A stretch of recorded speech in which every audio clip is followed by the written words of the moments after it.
Human ang usa ka adlaw, wala pa gihapon hingpit nga natangtang ang kabilya nga mitaop sa mata sa 10 anyos nga bata sa Sitio Santo Niño, Barangay Apas sa Dakbayan sa Sugbo. Martes sa udto Nobyembre 12, aksidente nga natusok sa tumoy sa kabilya ang mata sa usa ka batang lalaki ug nitaop sa panit sa iyang mata.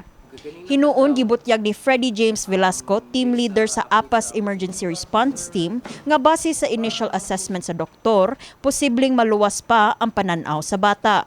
Sa gabi katong pag-initial nga tan-aw sa doktor, kalos Ginoo kuan ra gyud okay ra iyahang mata, wala ra gyud magrabihi kay ang naigo kani mang ato kani bitong kani diri ilawom sa tuang pilok o kani nakawit gyud na siya sa kabilya.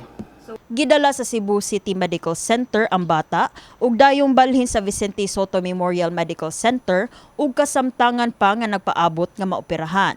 Nasayran sa MyTV Cebu News Team nga naabtan og 5 ka oras ang pagbalhin sa bata tungod way makaopera sa CCMC. Sa karon ma'am, ang base sa info gyud didto gahuwat pa sila sa operation. Kaysa amo ang nakuanan gihapon sa tawag sa Soto nga bali mo ra pa sila ilinya waiting in line sila ba. CMC gisugat mi silahang triage nurse nga tahibaw nga wa sila'y doktor nga espesyalista ing ana. Dito gid ma'am natanggong mi sa CCMC almost 5 hours. 5 hours naguwat ang bata. Nasayran nga ang biktima naglakaw gikan sa ilahang balay sa Sitio Mahayahay, Barangay Apas.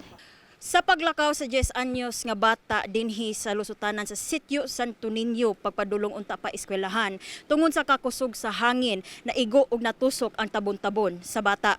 Matod ni Edwin Dianyo Jr., usa ka residente sa maong sitio, nga posibleng ang kakusog sa hangin ang nakaingon nga natarog ang kabilya nga gigamit nila paggunit sa mga nagyunyon nga cable wires.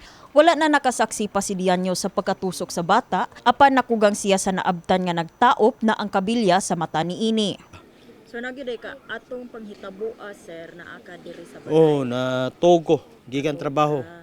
Unya Kuan mga alas 11:30 amo akong namatan nga ni paka bago ang hilak sa bata nga niingon nga aray mo to paggawas na ako dito sa pultahan. May bugi mo natan pagkikita na ako diri dapita yana na ng bata. Pagtan-aw na ko abi na ko tao. Mibutyag ang response team nga hangtod karon dili gihapon sila katuo sa paagi nga natusok ang tabon-tabon sa bata. Nilabtik mo siya gitukod siya sa printi bitaw man para dili siya mo down.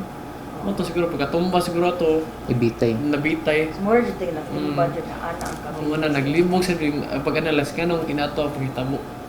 Kaysa nga gamay juta ni kanong nilargog sud gyud diri sa panit ug nilapos. Mo na nga hasta naga Bureau of Fire naglibog sila kung anong inato na hitabo. Murag di siya mo make sense Yes. sa inyong analysis. So, sa normal lang gyud atong basihan nga kuan maglibog kang anong laing ato na hitabo. Kini si Eliza May Piñaranda, alang sa MyTV, Cebu.